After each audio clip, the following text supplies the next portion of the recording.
आज के इस वीडियो में हम बात करने वाले हैं जेंडर के बारे में। जेंडर स्कूल एंड सोसाइटी, जो कि सीटेट के child development and pedagogy section में बहुत ही इम्पोर्टेंट टॉपिक है और स्कोरिंग भी है। तो चलिए शुरू करते हैं और देखते हैं। आपको बहुत सारे सीटेट से रिलेटेड कॉन्सेप्ट्स इस प्लेलिस्ट में मिल जाएंगे, तो प्लीज़ आप चैनल को लाइक करें, शेयर करें एंड सब्सक्राइब करें। चलिए बिना किसी टाइम वेस्ट के शुरू करते हैं।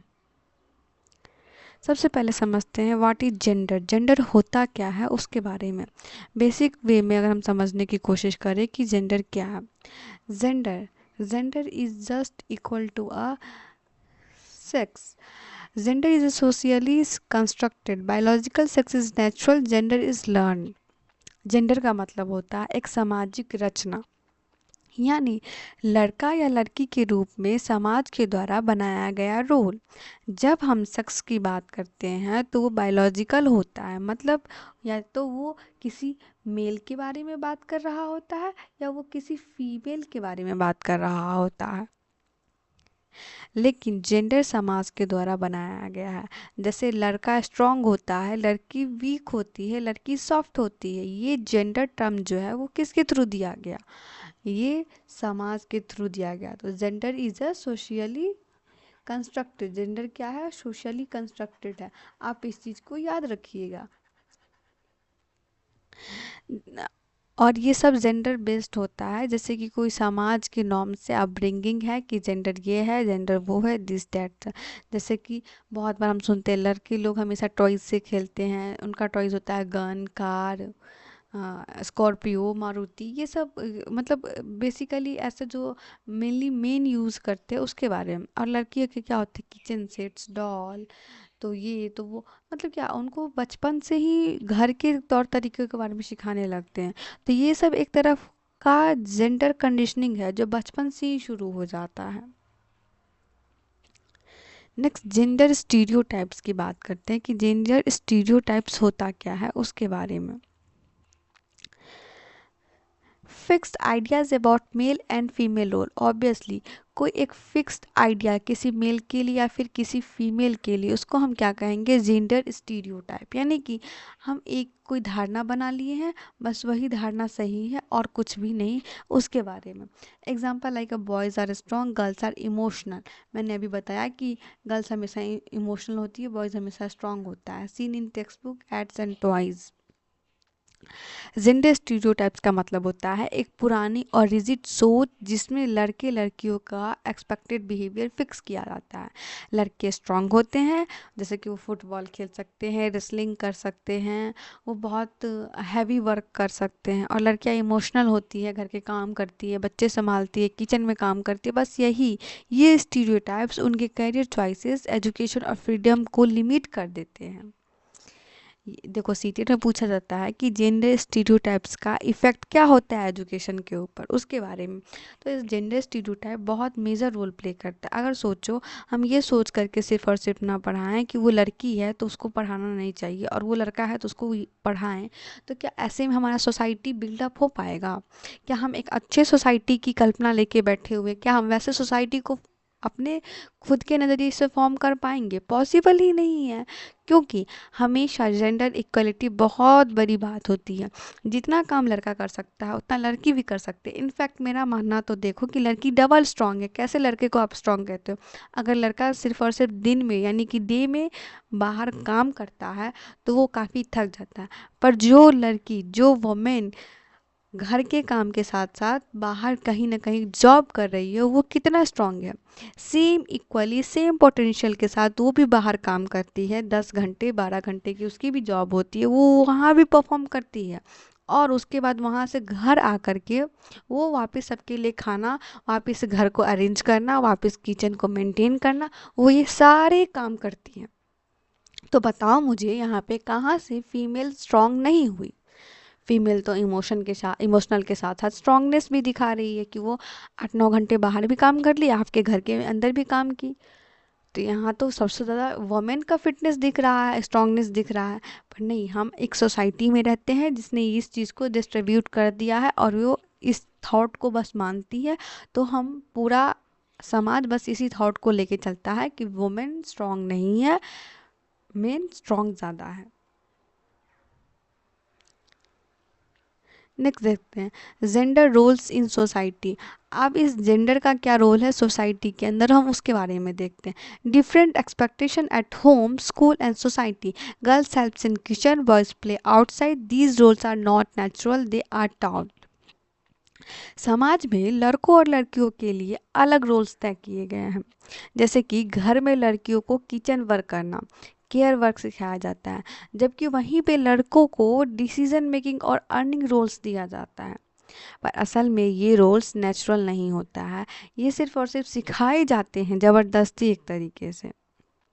क्योंकि अगर हम देखें बहुत सारी ऐसी फैमिली आज भी है यहाँ पे जो अपने लड़का और लड़की में इक्वलिटी करते हैं। उनके घर का लड़का बर्तन भी धोता है, उनके घर का लड़का किचन में हेल्प भी करता है, उनके घर की लड़कियां ऑफिस में वर्क भी करती है, उनके घर की लड़कियां घर से बाहर अर्निंग करने भी जाती है।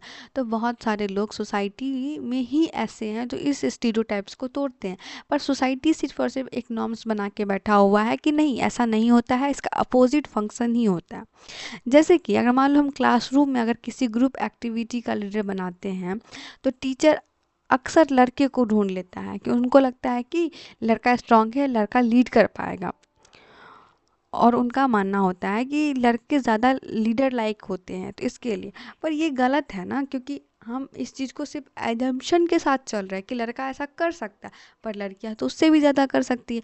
आज हमारे स्पोर्ट्स में सबसे ज़्यादा गोल्ड मेडल लड़कियां लेके आ रही हैं, देश विदेश में सबसे ज़्यादा नाम लड़कियां कर रही हैं। तो उनके पोटेंशियल को आप नहीं आंक सकते हैं अपने एक किसी वैल्यू के थ्रू या फिर एक छोटे से सोच के थ्रू।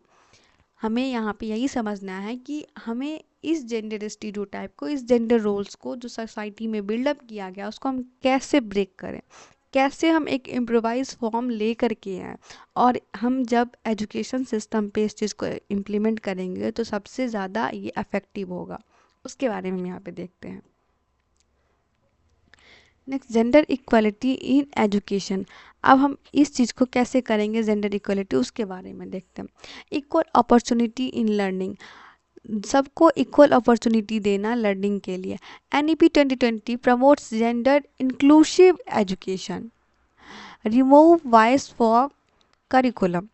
जेंडर इक्वलिटी का मतलब है हर बच्चा चाहे लड़का हो या लड़की उसे बराबरी का मौका मिलना चाहिए।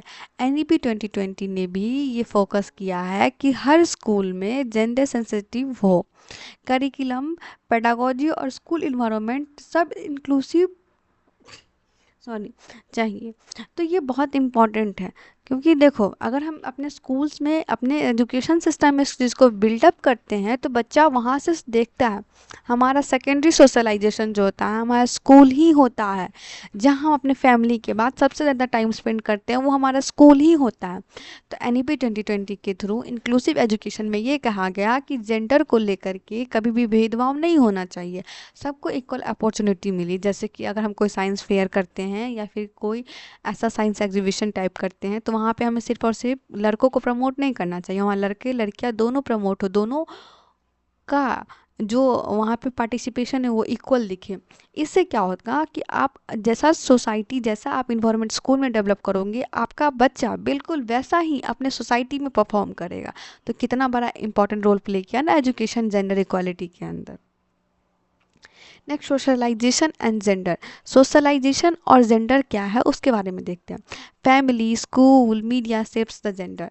फैमिली जो है और स्कूल जो है, मीडिया जो है वो जेंडर को शेप करती है। Children learns what is boys और what is girls. Teachers play a big role. देखो यहाँ पे अगर हम बात करें तो हम बचपन से ही हम जेंडर रोल्स सीखना शुरू कर देते हैं। इस प्रोसेस को कहते हैं कहीं ना कहीं सोशलाइजेशन, क्योंकि मैंने कहा कि हमारा प्राइमरी सोशलाइजेशन फैमिली के थ्रू होता है, तो हम फैमिली में ही देखना सबसे पहले शुरू कर देते हैं। हमारी मम्मी किचन में काम कर रही होती है, हमारे पापा ऑफिस जा रहे होते हैं, तो सबसे पहला सोशलाइजेशन तो हम वहीं से करना शुरू कर देते हैं और वहीं से देखने लगते हैं कि कौन क्या कर रहा है, किसके लिए क्या इंपॉर्टेंट है, किसका क्या रोल है। तो घर, मीडिया, स्कूल सभी बच्चों के जेंडर अंडरस्टैंडिंग को शेप करती हैं।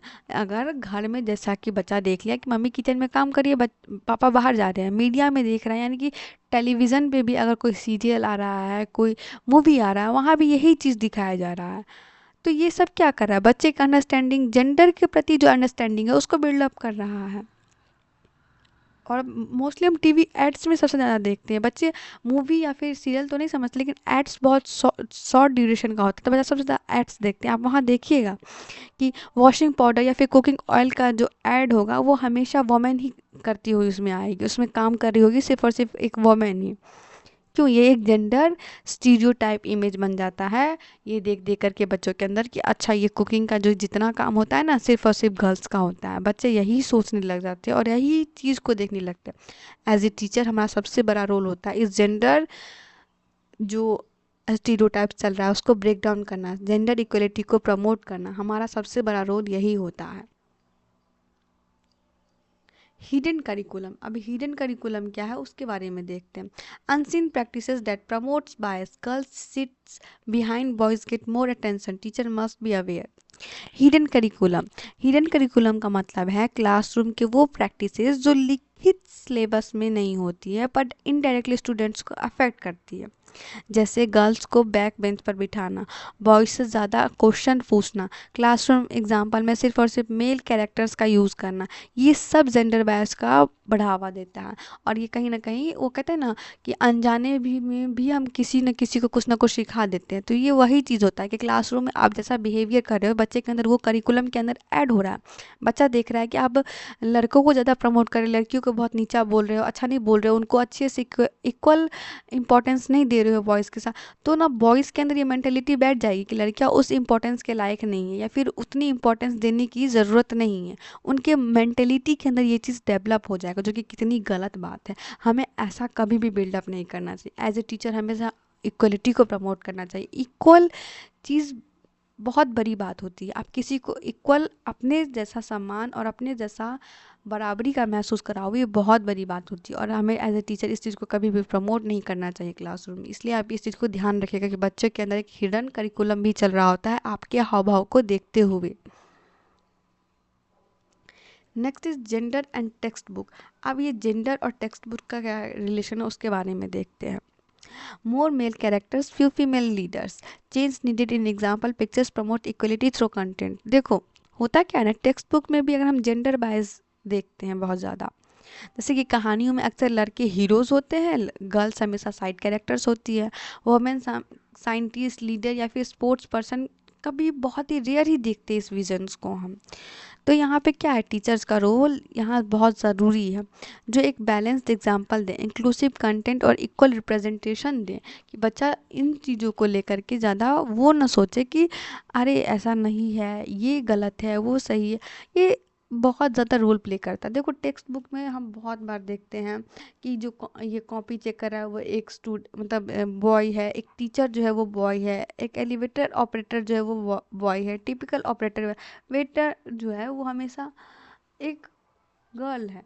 तो देखो ये सब चीज़ें क्या रिप्रेजेंट करती है, जेंडर स्टीरियोटाइप्स को। तो टेक्स्ट बुक में भी चेंजेस लाना बहुत ज़रूरी है। टेक्स्ट बुक में भी हमें बहुत सारे ऐसे एग्जांपल्स को ऐड ऑन करना चाहिए जहाँ फीमेल भी बहुत बड़े बड़े काम करती हुई दिखनी चाहिए। बहुत सारे उनके रिलेटेड भी एग्जांपल्स होने चाहिए जहाँ बॉयज़ हो चाहे गर्ल्स हो उनको उनकी इम्पोर्टेंस समझ में आए, उनको अपने अपोजिट सेक्स के प्रति भी एक इम्पोर्टेंस, एक भावना समझ में आए कि हाँ जो मेरे अपोजिट जेंडर का है वो कितना ज़्यादा इम्पोर्टेंट है, उसका क्या वैल्यू है उसके बारे में। Next, teacher role in gender sensitisation.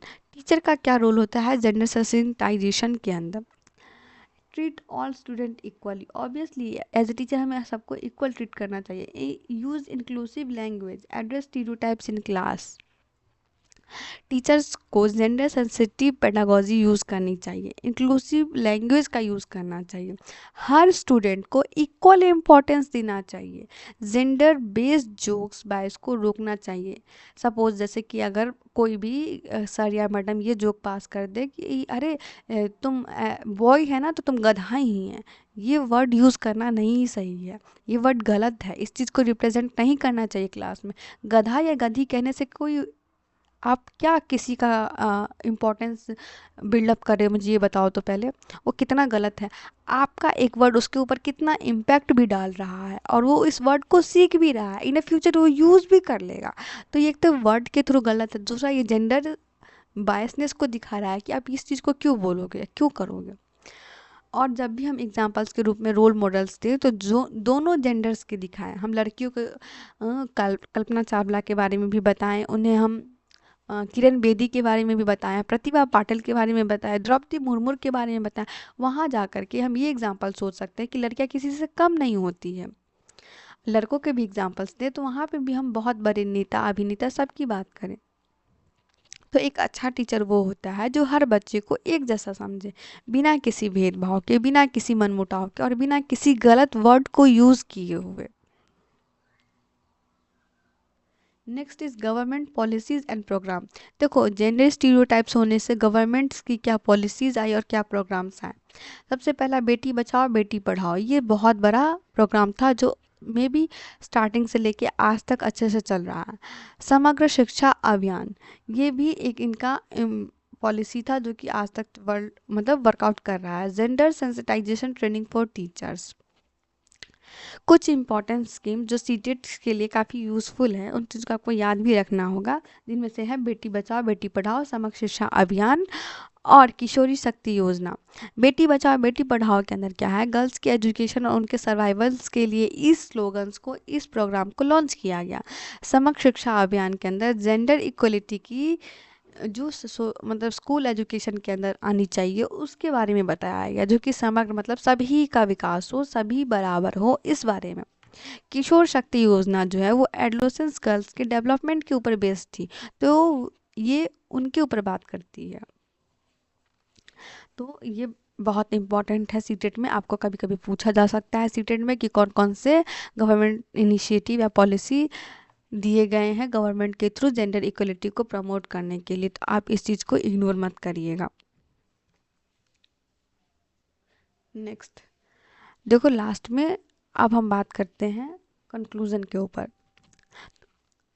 देखो जेंडर जो है वो बहुत ही इम्पॉर्टेंट टर्म है, आप प्लीज़ इसको इग्नोर मत करना। जेंडर हम सबसे पहले यहाँ पे आज देखें कि जेंडर जो है वो एक सोशल फैक्टर है, सोसाइटी के ऊपर डिपेंड करती है कि सोसाइटी उस चीज़ को कैसे ले रहा है, कैसे सीख रहा है, उसके ऊपर वो बात कर रहा होता है। तो हमें कभी भी सोसाइटी में वो चीज़ नहीं सीखना चाहिए जो एक गलत है, मतलब लड़का लड़की प्रमोट, अरे यार जेंडर को क्यों इस तरह से लेके चलना कि लड़की ये है लड़का वो, इस चीज़ को कभी सोचो ही नहीं। और एज ए टीचर इस चीज़ में हमेशा ये इम्प्लीमेंट करने की कोशिश करो कि आप इक्वलिटी ला सको, उनकी सोच में समानता का विकास ला के दो, आप उनको ये समझा सको कि दोनों चीज़ कितना इम्पॉर्टेंट है, दोनों का होना कितना इम्पॉर्टेंट है। तो दोस्तों आज हमने समझा कि जेंडर सिर्फ बायोलॉजिकल नहीं होता है बल्कि एक सोशल कंस्ट्रक्ट है, और एक टीचर का रोल क्या होता है जो जेंडर इक्वलिटी को प्रमोट करना। तो बच्चों आपको अगर ये वीडियो अच्छा लगा हो तो प्लीज़ लाइक करें, शेयर करें एंड सब्सक्राइब करें। साथ ही सबसे इम्पॉर्टेंट, आप लेटेंट एकेडमी को सब्सक्राइब करना भूल जाते हैं। और अगर आपको सीटेट से रिलेटेड बहुत सारे कंटेंट चाहिए तो प्लीज़ आप लेटेंट एकेडमी को सब्सक्राइब करें और हेल्प करें, क्योंकि आपका एक छोटा सा सब्सक्राइब हमें बहुत मोटिवेशन प्रोवाइड करता है। चलिए मिलेंगे नेक्स्ट एक धमाकेदार टॉपिक के साथ, मिलते हैं नेक्स्ट वीडियो में। तब तक के लिए keep learning, keep enjoying. Thank you so much.